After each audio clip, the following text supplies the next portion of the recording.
Hablábamos en la parte anterior con el experto energético Gilberto Morillo sobre la necesidad de construir confianza. Y a las 7:28 hora de Venezuela, en esta transmisión que es en vivo de radio y televisión para Estados Unidos, Latinoamérica y el Caribe, siempre digo que una cosa es hacer radio, otra televisión y algo muy distinto, radio y televisión al mismo tiempo.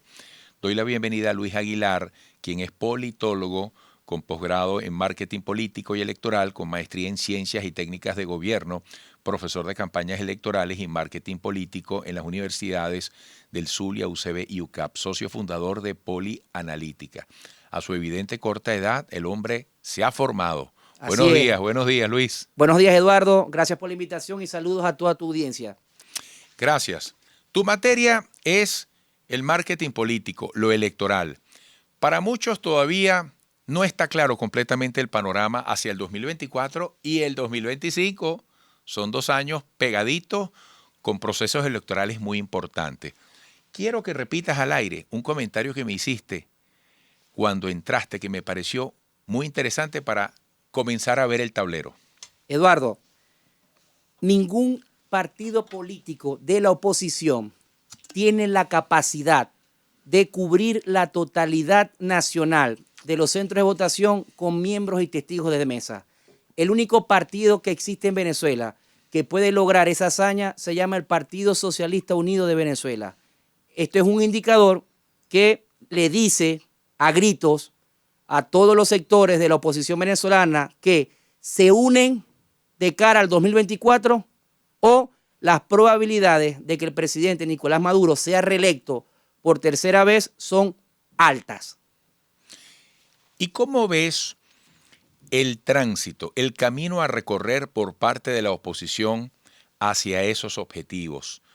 Porque muchos dirán que falta mucho y otros dirán que falta poco. Y sobre todo, por supuesto, en política debe haber pragmatismo, pero también tiene que haber mucho de sinceridad, de honestidad, de romanticismo. La gente está necesitando mensajes de la oposición. En unidad, por ejemplo, como tú lo has dicho.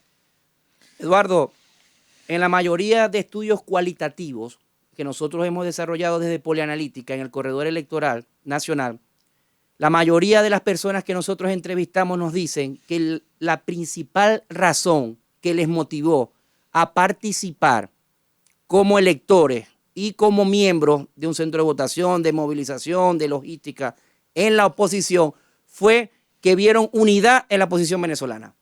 ¿Ok? Esa es la principal exigencia que el elector autodefinido opositor le exige a sus líderes opositores. ¿Ok? Lo ve como una condición existencial para darle sentido a ese esfuerzo. Es una exigencia unánime en todos los estudios cualitativos, por lo menos que nosotros hacemos a nivel nacional. Hoy la oposición tiene el balón desde el punto de vista del fútbol. ¿Ok? Si la oposición venezolana... ¿En qué tiene el balón? Si la oposición venezolana, la plataforma unitaria, los partidos independientes como Fuerza Vecinal y la Alianza Democrática con el chavismo disidente se ponen de acuerdo para planificar, Eduardo, unas primarias transparentes, amplias y alejadas de todo tipo de sectarismo, y esta tiene como resultado la elección de un candidato presidencial opositor unitario, las probabilidades de que la oposición o el candidato unitario de oposición gane en el año 2024 son reales. Las probabilidades de que el elector o la mayoría del elector autodefinido opositor se motive no solo a participar como elector, sino como miembro y testigo de mesa, miembro de una comisión de organización, de logística, de hidratación, etcétera, etcétera. La defensa del voto. La defensa del voto van a ser altas, porque vuelvo y les repito, el elector opositor quiere ver unidad en sus líderes. Ahora, como decían antes, pero ese cheque en blanco, quienes quieren un cambio en el poder, se entrega solamente por la unidad. Esa es la única condición. ¿Qué otras cosas tienen que pasar? La unidad es uno de los principales ingredientes, ¿ok? La oposición tiene que diseñar un discurso, una narrativa paraguas a nivel nacional que se conecte con la realidad que viven los venezolanos, ¿ok? La oposición tiene que organizarse político y electoralmente a nivel nacional, cubrir la totalidad de los miembros de centros de votación con miembros y testigos de mesa, construir una estrategia de organización unitaria, entender que el país no se acaba ni inicia en el 2024. En el 2025 hay elecciones generales de alcaldes, gobernadores, concejales, legisladores regionales y diputados de la Asamblea Nacional. Y la oposición debe entender, Eduardo y todas las personas que nos están escuchando, que en el escenario de que el candidato opositor gane las elecciones presidenciales, debe construir un pacto de gobernabilidad con el chavismo.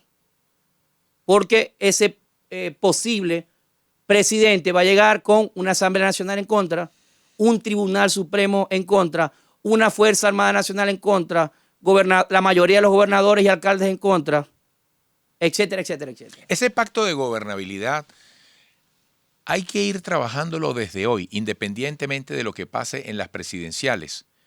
Y eso debería ejercerse en la llamada mesa de negociación que intenta reinstalarse en México o si ocurre en otro lugar.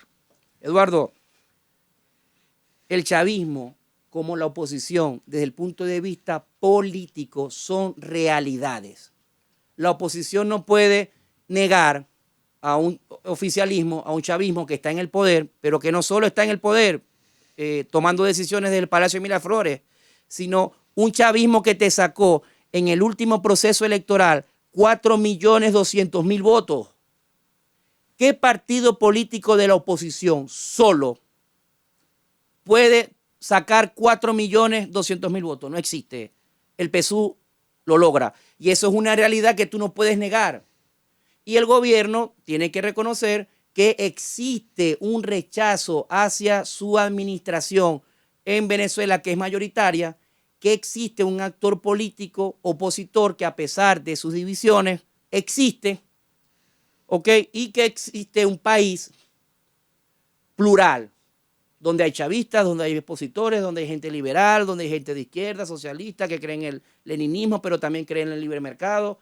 Entonces, a partir de este análisis, de estas realidades, los actores políticos tienen que volver al camino de la política y construir un Estado que le garantice a todos los actores políticos convivir. Tú dices tienen que volver. Mira, y pasamos el año pasado y por dos eventos importantes, el 21N y el 9E. El país habló de manera contundente en esos dos episodios. Y tú dices que los políticos tienen que volver a la política. Es que no están en la política en este momento, no han iniciado esa vuelta. Eduardo, cuando tú ofendes a un actor político, cuando un actor político no quiere participar en elecciones, cuando actores políticos promueven estados paralelos, invasiones militares, saboteos hacia la República, cuando actores políticos no se reconocen entre sí y cuando impera la polarización, te puedo decir que es todo lo contrario a lo que los griegos y los romanos caracterizaron como la política. La política es el arte de la negociación, es el arte de sentarte con actores que piensan distinto que tú para construir convivencias, puntos de encuentro para solucionar problemas públicos. Y la política, Eduardo, es el arte del servicio. ¿Okay? ¿A qué se parece la política venezolana concebida por los romanos y los griegos a lo que estamos hoy viviendo en Venezuela? Por eso es que los politólogos hacemos un llamado a los actores políticos actuales, a los líderes del país, a que vuelvan a la política en función del beneficio nacional. Qué interesante. ¿Me queda tiempo, equipo? ¿Me queda tiempo? Mira, Luis, ¿dónde pones tú las esperanzas de que la clase política reaccione en los términos en que el país, tal como tú lo describes, necesita, sin ponernos una flor en la boca y cerrar los ojos? Desde el punto de vista del gobierno, si el presidente Nicolás Maduro no trabaja en función, Eduardo, de 3 objetivos estratégicos. Número 1, neutralizar la inflación. Número 2, fortalecer los salarios. Y número 3, brindar servicios públicos de calidad. quien le va a pasar factura en el año 2024 no es el elector opositor, va a seguir siendo el elector autodefinido chavista. Recuerda que el chavismo viene de una hemorragia electoral de un 50% desde el año 2013. Y la oposición, si no se une, Eduardo y todas las personas que nos escuchan, el elector opositor se va a seguir desmotivando y va a seguir decidiendo no participar en procesos electorales. Oye, Luis, quiero decirte con honestidad que te agradezco este análisis tan responsable, tan equilibrado y tan incluyente. En tu evidente juventud tienes una gran capacidad para comunicar y además en justicia llamas al pan pan y al vino vino. Yo creo que eso lo está necesitando el país, que la gente diga las cosas sin complejo, sin jugar para las tribunas. Tengo una ligera sospecha. ¿Tú serás maracucho, chico, por el acento? No, yo soy gocho. No te creo. No, soy maracucho. Mira, es que apenas entraste al estudio, yo dije, qué bonito es eso de Venezuela. Por cierto, hoy vuelo hacia Maracaibo a visitar a mi familia, porque mañana cumplo años. Eso. Carismático además. Luis, espero que después de este debut triunfal podamos seguir contando contigo. En el nombre de Dios, claro que sí, estamos a la orden y desde Polianalítica también estamos a la orden, Eduardo.